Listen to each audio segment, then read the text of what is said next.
Hi, I'm Olivia and this is Ritual Kitchen, where I like to do random food projects and think about rituals and our relationship to food and everything in between. And today I'm just going to make a little ferment of different kinds of radishes. I'm kind of getting ready for a cooking job and I wanted to make a couple ferments for that job, and so that's going to be one of these things. And I'm going to do a ferment with 3 types of radishes. So a little bit of this guy, this big Radish in German. I guess it might be a daikon radish in English. Then our standard little red radishes that most of us already know. And then I found this green radish at a fancy grocery store. So I'm just gonna put all 3 of these together and do a triple radish ferment. Radishes are from somewhere in Asia, no one's quite sure. Either Southeast Asia or Central Asia, but it's kind of unclear. Then it kind of moved towards the Romans, spread through Europe, and then the Europeans brought it over to the Americas. I was hoping I'd find some interesting folklore about radishes, but wasn't really that much out there.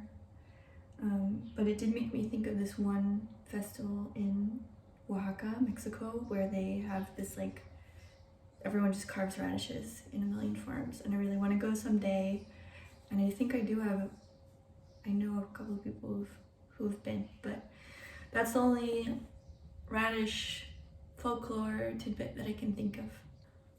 Radishes are super easy to grow. They aren't susceptible to a ton of pests and they grow quickly, so they're a good vegetable for beginners who are gardening. And they belong to the Brassicaceae family, which is the one with like kale, broccoli, the mustards, arugula, Brussels sprouts, all those guys. And they're full of lots of antioxidants, they're antifungal, they have vitamin C, calcium, potassium, iron. They have some chemical compounds that can help detoxify the liver and kidneys. So that's all I got on radishes.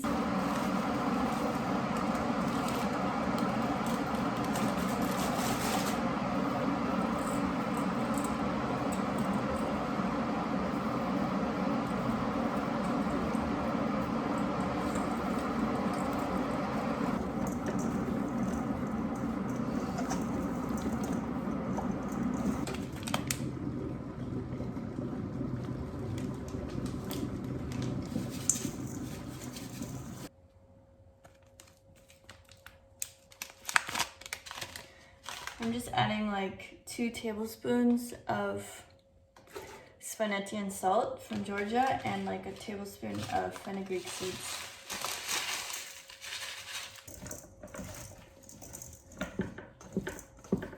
Now that this is salted, I'm gonna leave it for, I don't know, at least an hour or so, so that the radishes can kind of start letting go of their liquids, and then I'll have more liquid to work with when I'm squeezing it all into a jar.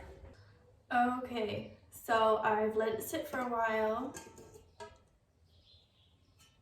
and smells good, super juicy actually.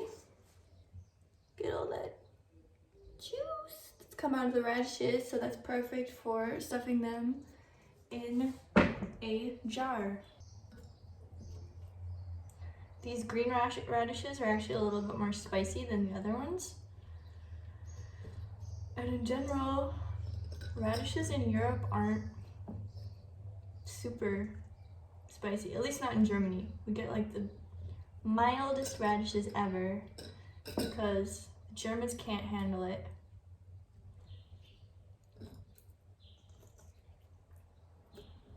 Oh, this is gonna be super good. The fenugreek.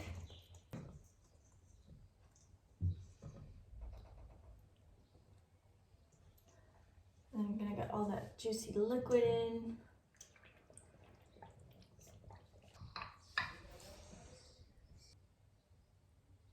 Yeah, that should be perfect.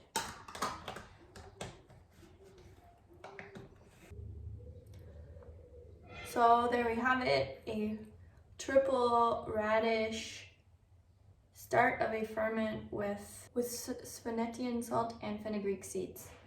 So I'm gonna let these do their thing for at least a week, and then I'll do a taste test. Here's the radish ferment where I was using fenugreek. It turned out good, but it's really strong. The fenugreek is a little bit overpowering.